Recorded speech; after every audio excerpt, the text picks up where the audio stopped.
Hi guys, welcome back to the channel.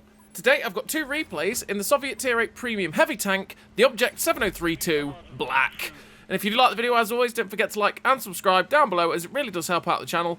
And yes, the Object 7032 Black, it is a very good premium heavy tank.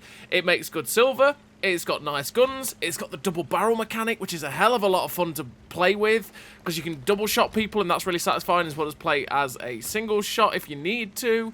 Like I say, the gun handling on it is pretty decent, the mobility on it's pretty good, and the armor on it is good enough as well. It's good enough to be very good when you're top tier, and when you're against tier 9s and 10s, you can use it to good effect. So if you're side scraping, stuff like that, you can bounce quite a lot of shots. Naturally, if you're out in the open, a lot of their premium standard rounds will go through your upper plate, but it is what it is. That's tier 8s facing tier 10s in general. But the fact that you can side scrape quite easily with this vehicle and stuff like that means you are very flexible. As well as the fact that you do have good mobility for a heavy tank as well. And it's basically got all the strengths of the Kirovets 1, which is a very good tier 8 heavy tank, but just adding the extra barrel. And the extra barrel with this mechanic is so good. And it really does push out damage so fast. Like, so quick. It's crazy. Because you can either double barrel and hit for that 400 alpha, which we are about to try and see. There you go, 781, just like that. Well, near 400, near 800 alpha. I mean, it's like, what, 780 average, but yeah. You can do that, or you can just fire single shot. And you're actually usually better to go single shot if you catch someone out and you know you're going to get the chance to fire and fire and fire again. Because if you fire a single shot and then wait for the interclip, fire again, by the time you get to fire the next shot, you're pretty much loaded on the third shell. And it means you do like 1200 bursts nearly, very quickly, which can be quite nice. But the double barrel is great for that opportunity where you only think you're going to get the chance to shoot once. And that's what you've just seen us do against the CS-53 and that WZ-111, because this is a tier 9 game. So the Chinese tier 9 Chinese tier 9 tank destroyer, get it right, bro. The Chinese tier 9 tank destroyer, we could see that side plate on his upper hull. And if I shot him once, he was immediately going to angle or pull back, which meant I was never going to get that shot in, ever. So what we did was we switched to the double barrel, and we double barreled him in the side, because that's the opportunity you have to do for the double barrel mechanic. As you can see, we do it again because we can kill the WZ-111 GFT. That's the power of the double barrel mechanic. This tank does have a 42 km/h top speed, well, a 41.8 km/h top speed, which you will hit with 11.5 horsepower per ton ratio. 16.5 reverse speed as well is actually pretty quick. 15% internal fire chance means you do get set on fire a decent amount, but you are a Soviet heavy tank. That generally tends to happen. You got 28 degrees a second on the hull rotation speed, which is not the quickest, but also not the slowest. 458 meters of view range with the build that I run is also okay for a Soviet heavy tank, but it's not great. It means you can get out-spotted pretty easily in the 7032 Black, so you do have to be careful of that. You're typically Sovietly blind. You've got a 10.82 second reload on the 122mm gun, and that's the same reload for both guns. So it takes 10.8 seconds to reload the left, then 10.8 seconds to reload the right. That's just how that reload goes.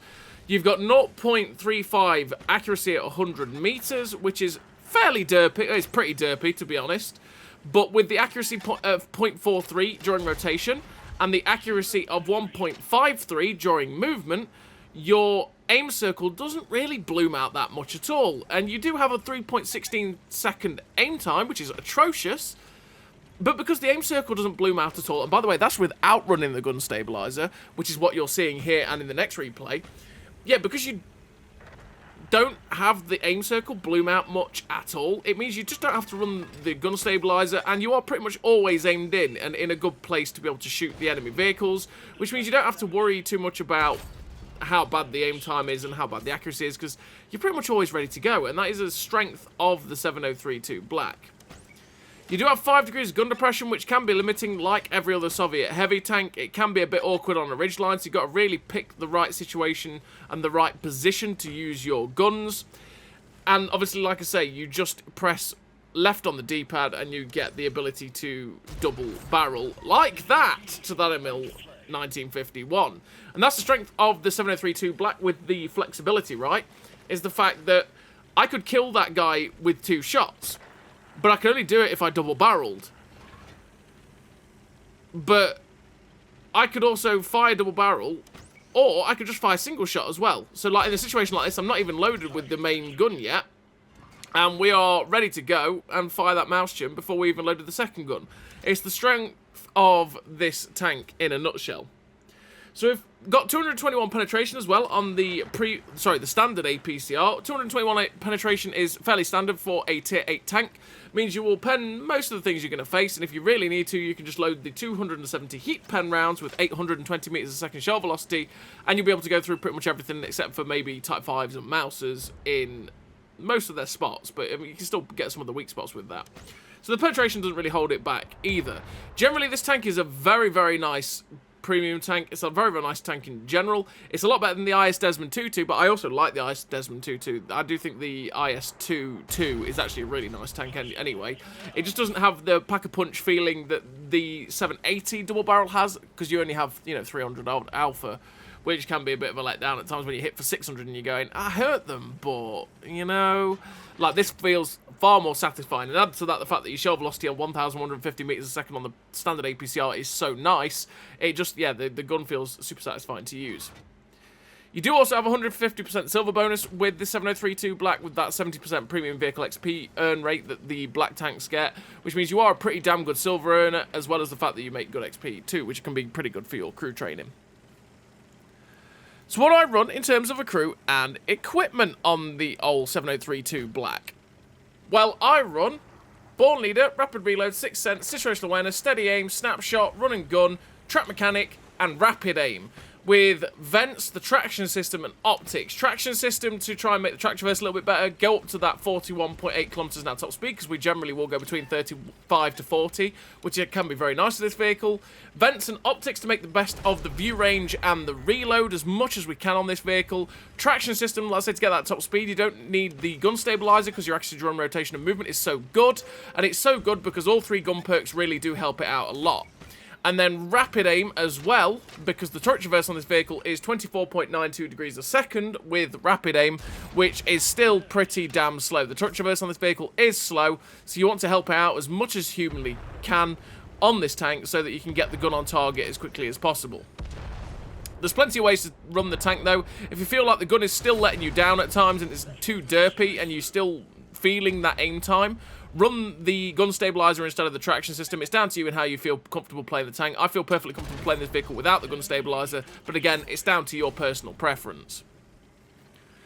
So as you can see in this first game on Erenberg, it's a tier 9 game. We've managed to get 5.8k damage so far with 1100 assistance. We knew there was a tank up there on that little hill, and we shot blind, and we did hit it.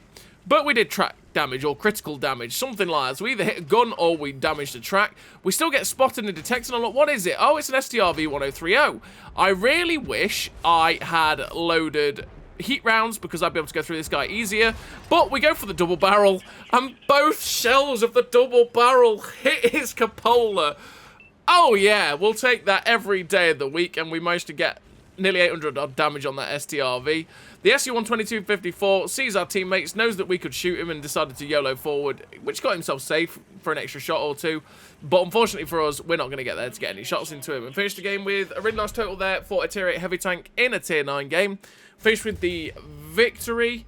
4 kills, 6.5k damage, 2.6k base XP. That 1800 assistance as well, that's, what, 8 and a bit K combined? Ace tanker, high caliber, sniper, the Confederate. With, yeah, 2.6k base XP. A really nice game there for the 7032 Black in what was a fairly tier 9 game. And that's just what the 7032 Black does. To be honest, it's one of those tanks that I feel comfortable in no matter what tier I'm at.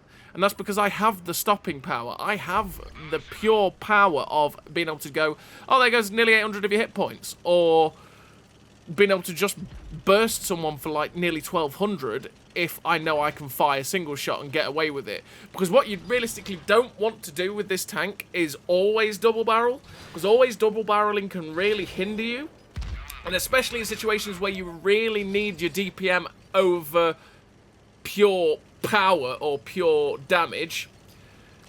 The double barreling will let you down, because you do have that 5-second cooldown after you've double barreled before your guns will start reloading, which means that, yeah, you can really struggle because your reload, or your DPM I should say, goes through the floor.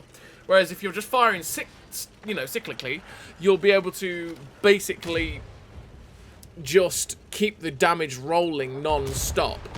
The double barrel is, like I say, best for when you know you can kill something and you want to finish off with that double barrel, or like you saw in the last game, which was a perfect example of it, where we only really got opportunities where we were going to get one chance to shoot at them, and if we shot them once, they were basically going to pull away and run away, which meant that we wouldn't have got to shoot them again. So we got the perfect opportunities and we took advantage of it. So this second game, we are on Berlin, and it is a tier 10 game, and this is the perfect example of why you don't want to always double barrel. Because against this E100, we aimed below the spaced armor, and just like how much damage we did very, very quickly there to this guy, and then we were hoping to finish him off, but he gets shut down by the ABRE. We did about 1,200 damage there in around 6 or 7 seconds. And that's because this tank can rack it up that quickly. So we go for the cheek there of the turret of the T-58, but sadly we bounced, but we do manage to get the second shot into that T-58's turret front because we already knew he'd fired. Just looking to see if I can get a cheeky shot through the gap of this building. Unfortunately though, we hit an auto ricochet angle, which means that we also bounce off his turret front again. The AVRE fires, and I'm thinking, okay, this T-58 looks like he's possibly reloading. So we're just going for the shot to finish him off, and we put the shot through his turret cheek to finish off that tier 10 American heavy tank.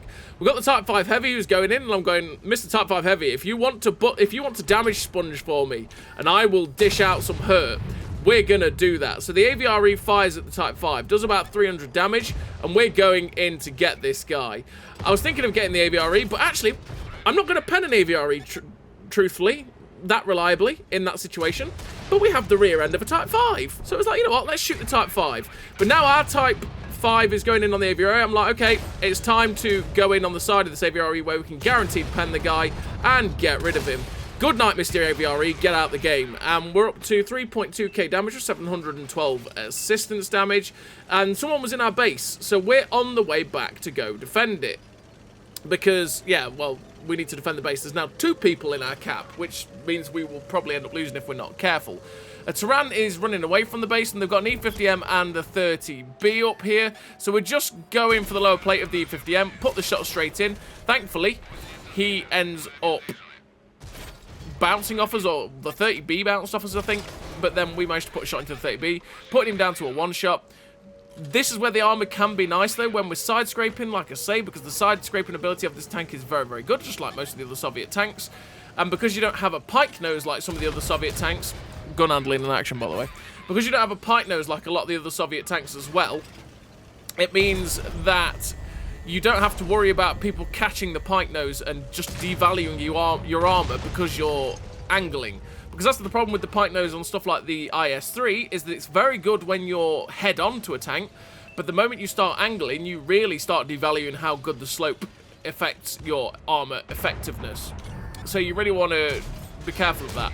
But on this tank, you don't have to worry, because it's got no pike nose and it's kind of flat, just like the Kirovets, which is why I always like the Kirovets, because its armor felt a bit more conventional in that way, as opposed to the typical Soviet pike nose. So we've loaded 1 round, and we are going after the rear of this heavy tank that was going after our guys. It is a Super Conqueror, so it's fairly easy to pen. Go for that drive wheel to track and pen.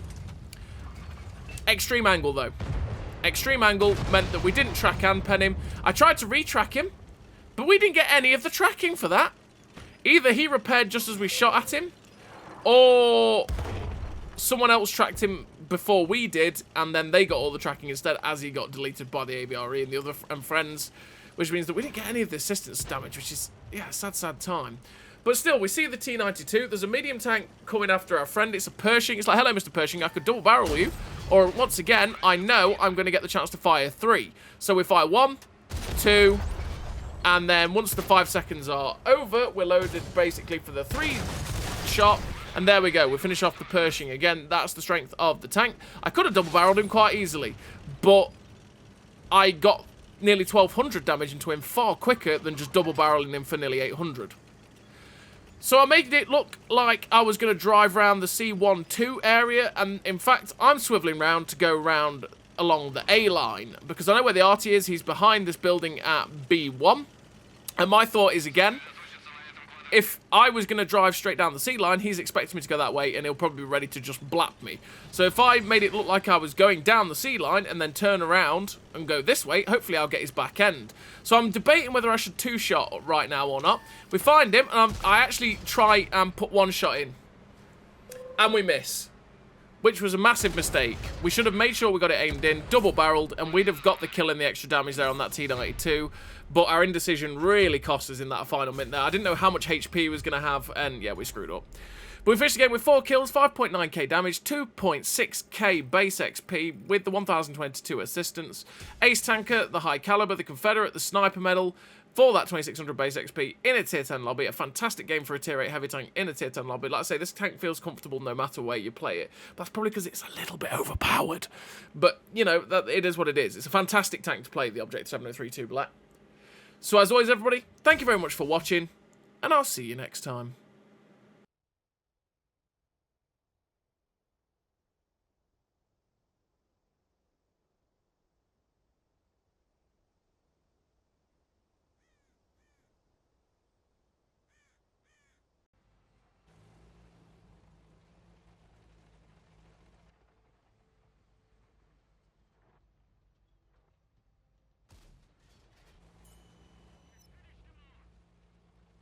A great success.